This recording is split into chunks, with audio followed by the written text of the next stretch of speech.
Hello, uh, I'm Robert, fact checker and science blogger.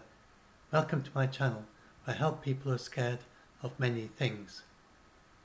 And this time, it's about this claim that Biden is a paedophile. And so first of all, that means someone who has a sexual interest in young kids, and that's prepubescent before they have any adult characteristics of sexuality. And it doesn't mean if a granny, as I give this example here, if a granny kisses her granddaughter or grandson, the child cringes away, and that sometimes happens, and your mother says, oh, that's just your granny or something, then you don't call her paedophile. She isn't, because there isn't any sexual interest. And so an actual genuine paedophilia is quite rare. And so when they say that claim he's a paedophile, that's what they're saying, and it's not true at all. When someone is rather touchy-feely and invades personal boundaries, depending on how they're brought up, that is not paedophilia. And to give an idea of what's going on with Joe Biden, and this is an image of how you queue for a bus stop if you are in Finland. And you might think, oh, that must be since the beginning of the pandemic, but it isn't. These are not physically distancing. This is from long before the COVID pandemic. This is just, if you're queuing for a bus stop in Finland, this is what feels like a sensible and comfortable distance to be apart from each other, waiting in the queue for the bus to arrive. And look there, you can see it's cold and snowy, and there's the bus stop. There are only two people in the actual bus stop itself. Whereas anywhere else, you'd have the bus stop pretty much full of people, and then just a few outside. And most of those would actually fit inside the bus stop in most countries. But in Finland, a bus stop like that is only big enough for about two people. So, because that's just the way they are. And there's a joke that when you've got two friendly Finns, and one of them is on a mountain, the other's on the other mountain, and they sort of say, hi there, that's close enough, we're being friendly on different mountains. So it's just a joke. They're not quite like that, but you can see here, this is just a photograph of them queuing perfectly normally. It's not staged. Then that's just, there's some truth to it. They do have a natural tendency to physically distance quite a lot, just normally. Just feels natural to them. And if you're close to that, they'll feel uncomfortably close. So if Biden was in Finland and he was within half a meter of someone, talking to them, they'd feel he was invading their personal boundaries. Especially if he was standing in a bus queue and he stood half a meter behind the person in front of him, then they would feel, what are you doing? What's this strange chap doing, being within half a meter of me? So that's very much what is happening with him here. He is someone who is very used to close physical contact. And I think I can hardly have a better example of that than this is when this was at the funeral of his son, Beau Biden. And this is President Obama comforting Joe Biden at the death of his son. And so this is what for Joe Biden was comfortable, was a close friend comforting him, and what feels to him like a comfortable distance in those circumstances. So he is not doing anything different from what he would expect other people to do with him. And these people, I don't actually share any of these actual images because they are all, I don't want to perpetuate this myth. And these images, what they do is they take moments when he was close with young children, and they don't share the moments when he was close with, let's look at this one, when he was close with the older people, like Washington Post article about it. And but there we are, where he's close with and older men and older women and grannies, and taking selfies with older people. And there's one down here. Where is it? Wait for it to come up.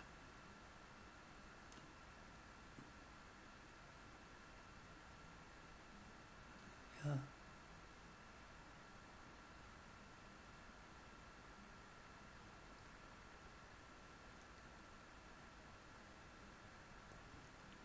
images. So there we are, so with an old lady and kissing her hand. And so you may have seen these images of, and it slows down, it slows things down. It shows, they have some moment where he's touching a young child, and then they repeat it over and over again, and they do it in slow motion. They make it look like it's really creepy. They could do the same for old people, and they could have get together half a dozen or a dozen videos of him doing things like this with old people, and then slow it down and repeat it over and over again and make that look creepy. So that's all that's going on there. Now he comes. Remember that he's now, I think he's 78 or something. That means that he was growing up as a young man in the 1950s, I think. So things have changed hugely since when he was a young man. And what in his youth was gallant and gentlemanly has changed, not to any change in him and his behaviour, but to a change in the society around him, become seen as kind of creepy. So that's what's going on there, as well as people have different distances anyway, so it always would have been, even in the 1950s, if you were close like that with someone in Finland, it would seem far too close. And then, in addition to that, the social changes since when he was a child, as to the actual circumstances in which it's appropriate to be close. And that's all that's going on there. And there have been complaints, there have been no complaints at all from women, from children, and that's just not credible. If it's not credible that there would be paedophilia going on in plain sight like that, that he was involved in sex crimes with children, and that none of those parents ever said anything about it. These people share a dozen videos claiming that they're sex crimes, and none of those parents have said anything. That is not credible. It is just someone who is old-fashioned and has to learn to be more respectful of physical boundaries. And he had an old-fashioned habit, like I said. He's from a 1950s era. Let's see, I'll pause this a moment and find when he was born. There we are, he was born in 1942. So in 1952, in the 1950s he became a teenager, and he was 20 by 1962.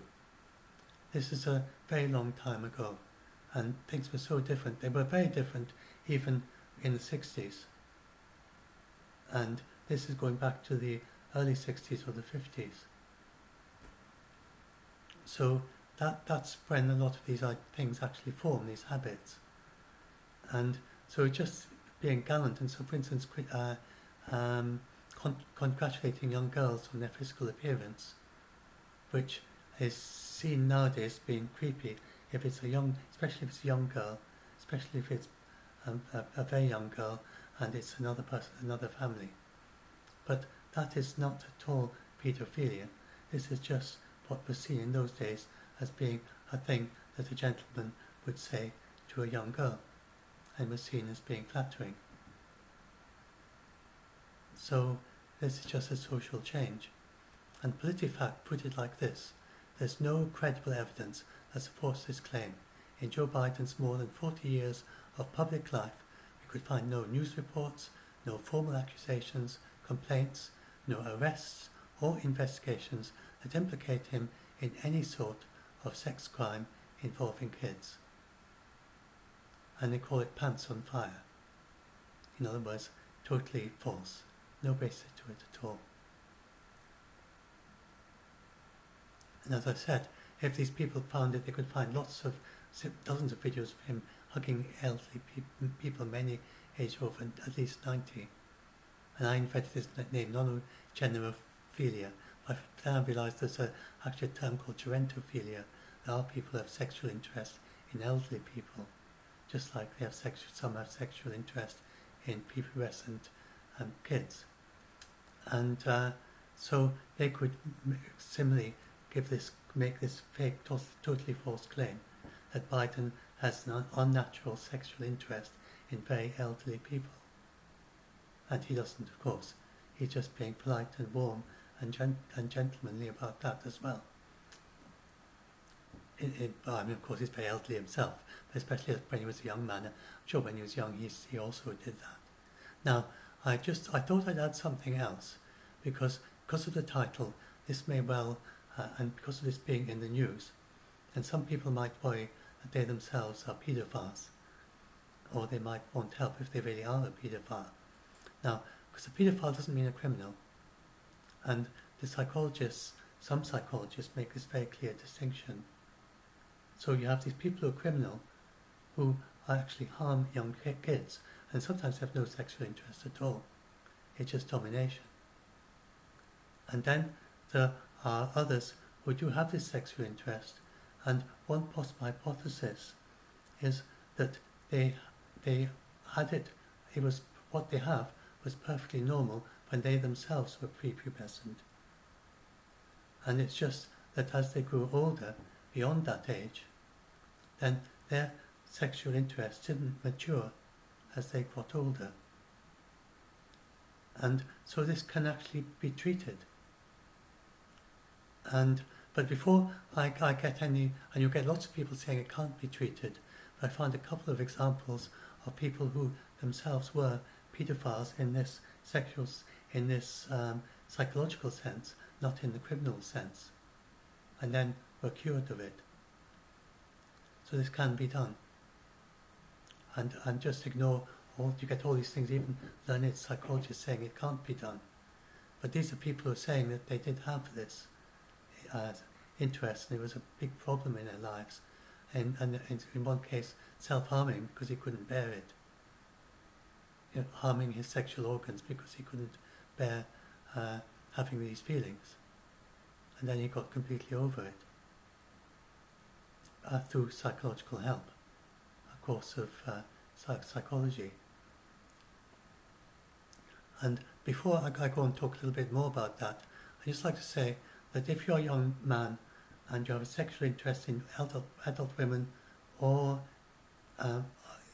images of adult women who have a very youthful appearance, including drawings and so on, that is not the same as paedophilia.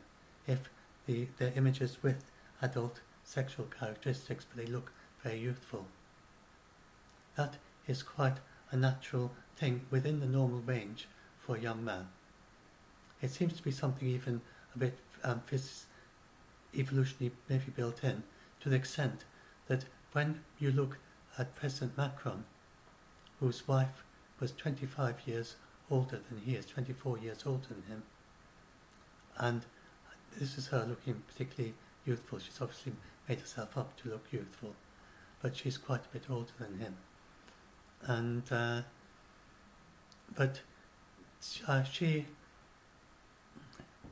you wouldn't be at all surprised if it was the other way around. And if you had an elderly man of 67 and a wife of 43, or indeed much younger, you get men of 67 with a wife in the 20s. And that is not remarked on at all.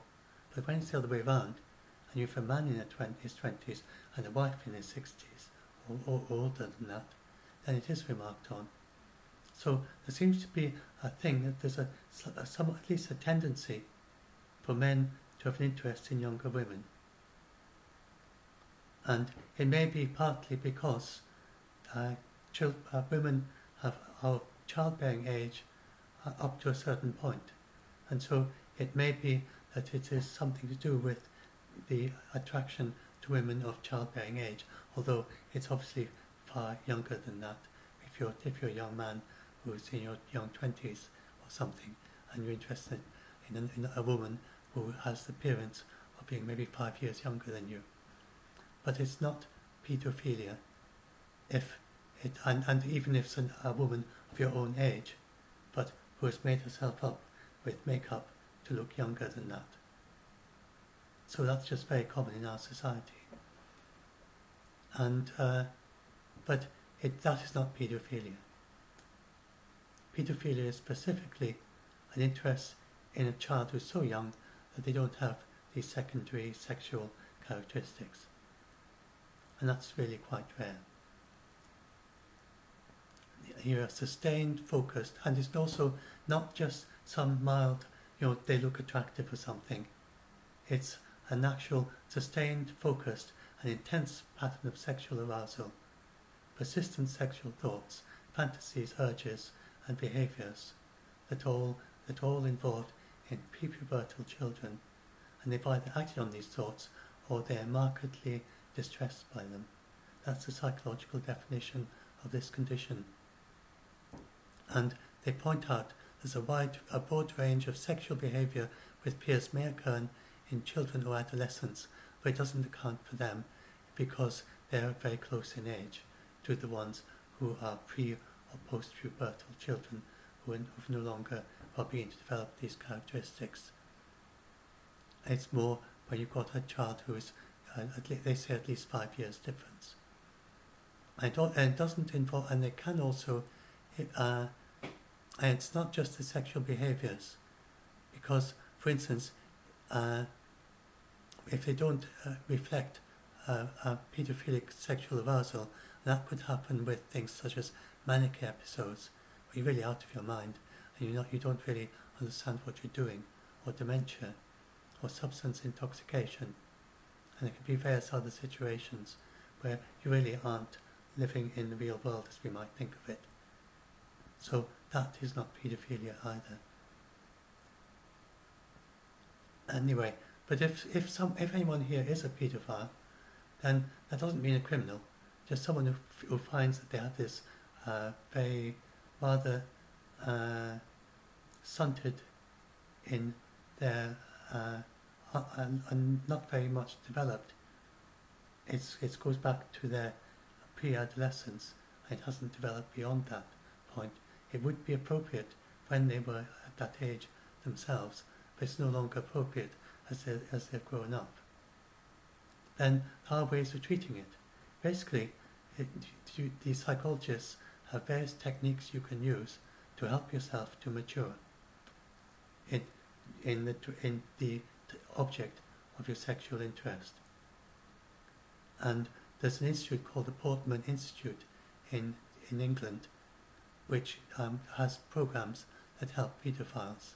Now, very sadly, they can only now offer it because of the reduction in funding of the NHS. And they only offer it now to people who are actually sexual offenders. And of course, those also will be quite hard to treat. But and the psychological articles you'll read will be about attempts to treat people who've actually offended, and so they often say falsely that it can't be treated at all, and that they can only be helped to avoid the offending behaviour, and they can't do anything about the way that they think and feel. But that's not true at all. And here are two stories that by people who self-identified and they were diagnosed as being paedophiles according to this definition, and they were 100% cured. So they reported that at the end of this process of maturing their sexual feelings, then they had the appropriate target objects at the end of it. In other words, adult women. That is what they're then sexually attracted by. It's usually men who are paedophiles, not always, can be reversed. And then they ended up with normal relationships and just continuing as a normal adult man after that. So sadly, the Portman Institute doesn't accept people with paedophilia anymore unless they've offended. So this means that, and sadly, it's very difficult to get funding.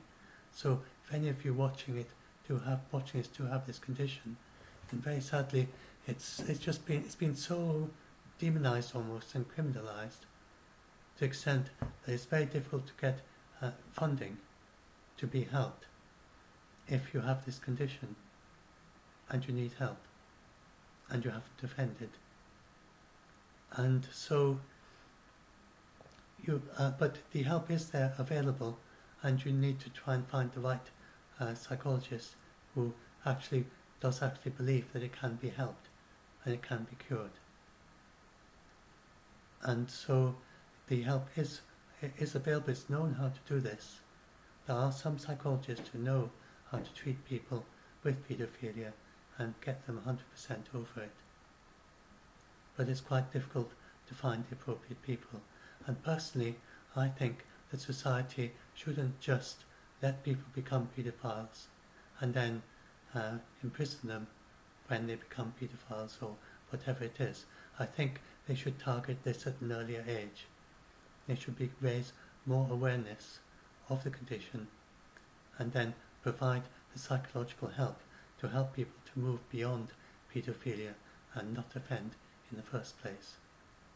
I think that makes far more sense than waiting for them to offend and then trying and then putting them in prison or whatever they do and then trying to make them stop offending. It's much safer as well if you can get to it earlier. So I feel quite strongly that we are not really targeting this right. We're paying too much attention on the criminality, which is undoubtedly criminal.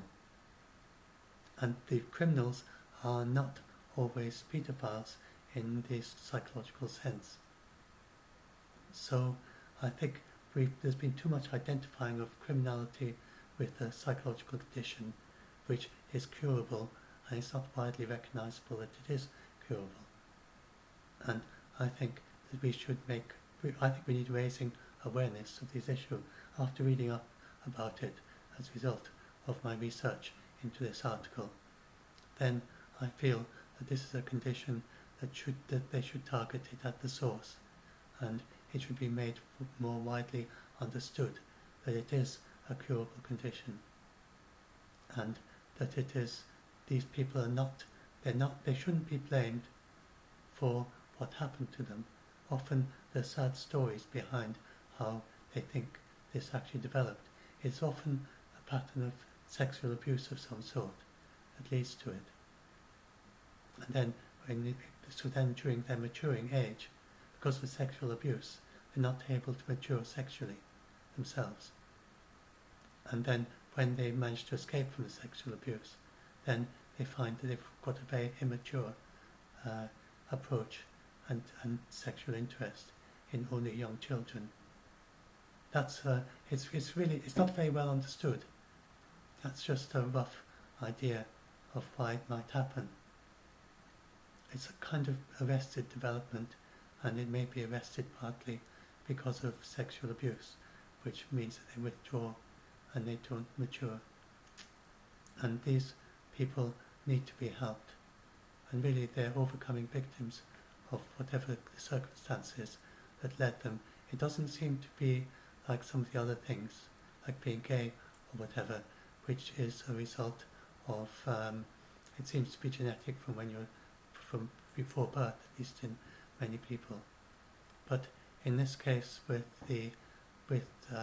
paedophilia, it seems to be much more a matter of circumstances, that most people would grow up and mature in this respect, and some actual circumstances has actually caused problems for particular people on particular occasions.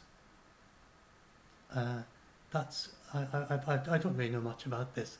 I'm just summarising what I found out in just about a few hours of research for this story, but for this article.